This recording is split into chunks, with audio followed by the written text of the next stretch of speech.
Paz do Senhor, povo de Deus, sejam todos bem-vindos. Estou começando mais uma aula aqui pelo canal Casa do Pão. E a proposta é comentar sobre as 10 pragas que afligiram o Egito. Está ali registrado no livro de Êxodo, o segundo livro do Pentateuco, escrito por Moisés.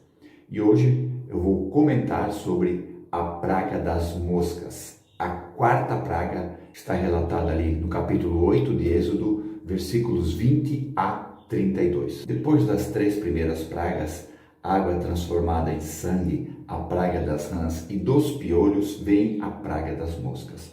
Deus diz para Moisés ir falar com Faraó pela manhã, quando ele estava ali no rio.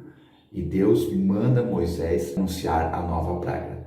Deus, na sua versatilidade, cria esta nova praga. Foram 10, mas poderiam ter sido milhões de pragas. Eu posso ver assim uma nação poderosa levantada pelo próprio Deus, quando José ficou ali juntamente com a sua família, uma nação levantada pelo próprio Deus, poderosa, lutando contra Deus. Podemos ver até uma luta injusta, mas até isso vinha de Deus. A hora do nocaute ainda não havia chegado. Deus estava trabalhando no coração de Faraó e trabalhando no coração do povo do Egito para deixar o povo ir. O povo poderia simplesmente deixar o Egito ir embora, sim, mas havia um trabalhar de Deus. O judaísmo vê as pragas como ciclos. Segundo os comentaristas, o primeiro ciclo das pragas já havia passado, que era a água em sangue, as rãs e os piolhos. Agora começava o segundo ciclo, que seriam as moscas, a peste dos animais e as úlceras. Como eu já falei, Deus mandou Moisés falar com o Faraó quando ele estava ali à beira do rio. Isso é, o Faraó estava pela manhã fazendo o seu ritual diário, porque Faraó era Deus, porque Faraó se considerava um Deus e o Nilo também era adorado como Deus. Então era o ritual diário ali, onde Faraó fazia os seus sacrifícios às divindades do Egito.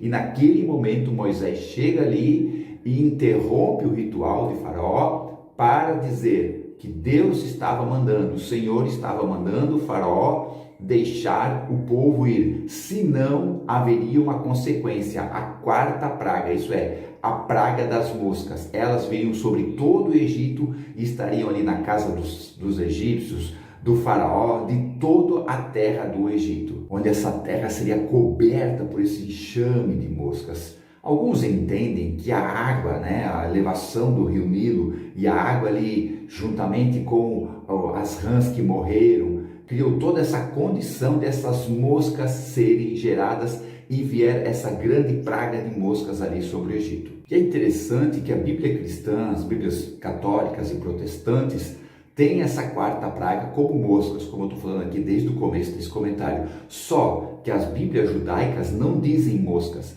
dizem animais selvagens. Nas Bíblias judaicas, a quarta praga são animais selvagens. O termo hebraico ali, ele é um pouco vasto, na verdade, dá outras ideias. Alguns comentaristas judeus dizem que eram lobos invadindo as casas dos egípcios, trazendo grandes problemas ali para a população do Egito. Outros comentaristas dizem que era uma espécie de mosca-cão, devido à sua ferocidade e às mordidas que elas traziam ali para o povo do Egito. Então essa praga não era simplesmente mosca, segundo o conceito judaico, como nós conhecemos aqui as moscas dos nossos dias, eram animais ferozes, insetos talvez, ou animais selvagens ferozes que estavam ali invadindo as casas dos egípcios, trazendo grande problema para a população. E nesta praga há um diferencial. Deus avisa Moisés que ele estava separando a terra de Gósen para não ser atingida por essa praga. E Deus diz ainda o motivo: para mostrar a Faraó e a nação do Egito que eu estou separando o meu povo. Estou separando o povo do Egito do povo de Israel dentro do próprio Egito. Essa terra de Gósen havia sido dada a Jacó e sua família quando José os trouxe para o Egito. O Faraó doou essa terra para eles. E agora eles estavam ali nessa terra e estavam sendo protegidos por Deus contra esse ataque de animais selvagens ou de moscas. Não havia nenhuma barreira natural, nenhuma barreira da natureza para impedir que esse enxame viesse para Gozem. Literalmente era Deus guardando o seu povo, Deus protegendo o seu povo, Deus separando o seu povo de todos aqueles problemas que estavam vindo para o Egito. É interessante notar que Egito simboliza o mundo. Então o povo de Deus estava ali no Egito, estava ali no mundo, e o mundo estava sofrendo com as pragas, o Egito estava sofrendo, e Deus estava guardando o seu povo dentro do Egito, dentro do mundo. E assim como Moisés falou para Faraó que aconteceria, aconteceu. E aqueles grandes enxames de moscas ou animais selvagens invadiram a terra do Egito. E o texto bíblico diz que a terra foi corrompida por causa dessa praga.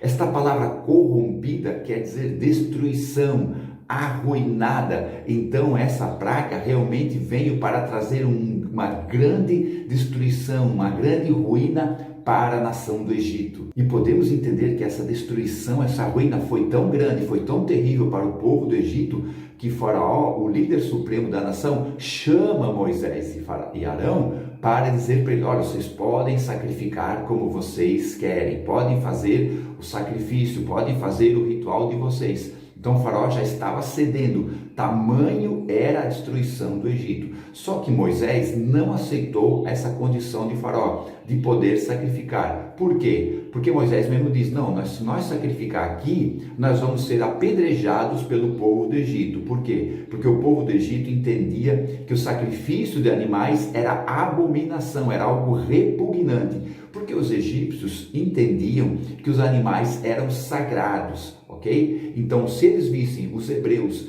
ali sacrificando animais, eles iam entender que isso era uma grande abominação e haveria um problema maior para os hebreus ali na terra do Egito. Por isso que Moisés fala: nós vamos ser apedrejados, Faraó, então eu não aceito essa tua condição. Então Moisés diz para Faraó deixar o povo ir no espaço de 3 dias para que eles possam sacrificar no deserto. Talvez, uma suposição, Moisés estava querendo ganhar um tempo, um espaço de tempo, 3 dias, para depois partir para a terra que mana leite e mel que Deus prometeu. Só que esse não era o plano de Deus. Haveria ainda muito do trabalhar de Deus no coração de Faraó para que ele mesmo deixasse o povo de Deus ir. E Faraó, vendo esse pedido de Moisés, ele diz: olha, vocês podem sacrificar, podem ir, mas não vão muito longe, fiquem por aqui. Qual é a intenção de Faraó? É o controle. Não vão longe para que eu possa ficar ainda controlando vocês. A ideia de Faraó era não perder a sua mão de obra escrava, era de não perder aquilo que vinha enriquecendo o Egito, já que aquela mão de obra não tinha custo nenhum, somente alimentação ou algumas coisas mais. Haveria um grande problema para o Egito se eles perdessem essa mão de obra. Então Faraó, no seu controle sobre Israel, queria que eles ficassem por perto para não perder esse domínio que ele tinha sobre a nação. E isso acontece até hoje, né? O mundo aceita o culto, aceita a reunião da igreja, só que quer controlar, só que quer dominar. Só que a igreja de Cristo ninguém domina, a igreja de Cristo ninguém controla. Ainda que a igreja, as denominações no caso, ainda que as denominações estejam envolvidas em sistemas do mundo para convênios, para acordos, a igreja de Cristo está isenta disso tudo, ok? A igreja de Cristo não está sendo controlada pelo Faraó, ainda que o Faraó ache que está controlando a igreja de Cristo, não está. E como eu já falei antes, a destruição foi tão grande que Faraó já pede para Moisés orar por ele. E Moisés avisa Faraó: amanhã eu vou orar ao Senhor e essas moscas vão desaparecer daqui, vão sumir daqui. E eu te digo, Faraó, não me engane mais, para que não deixe o povo sair. Essa palavra enganar quer dizer brincar. Você está brincando comigo, tu está achando que eu sou uma criança querendo brincar comigo, dizendo que vai deixar o povo ir, mas na verdade tu não vai deixar. Não me engane mais. Confiança era uma palavra que não existia entre Moisés e Faraó. Faraó disse para o povo não ir longe, e Moisés disse para Faraó não o enganar mais. Está entendendo? Nós estamos nesse mundo, nós vivemos nesse mundo, trabalhamos nesse mundo, corremos atrás para dar a segurança e o conforto para a nossa família, mas nós temos que entender, não podemos confiar nesse mundo, nós temos que confiar no Senhor. E no outro dia, como Moisés prometeu a Faraó, ele orou ao Senhor e as moscas ou animais selvagens desapareceram, não ficou um só, diz o texto bíblico. Mas também o texto bíblico diz que ainda assim Faraó endureceu seu coração e não deixou o povo ir. Para começar, olha a oração de Moisés, né? Olha a comunhão, a intimidade, o canal direto que Moisés tinha com Deus. Ele orava e as coisas aconteciam. Ele solicitava e Deus fazia. Então, de certa forma, podemos entender que o que Moisés determinava na terra, o que Moisés determinava nesse plano, acontecia. Tamanha comunhão,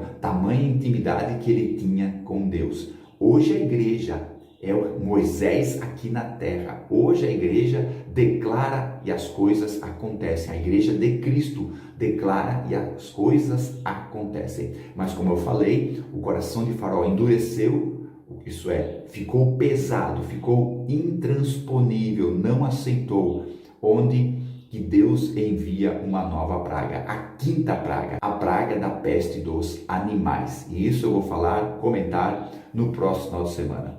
Muito obrigado por ter acompanhado essa aula, esse comentário.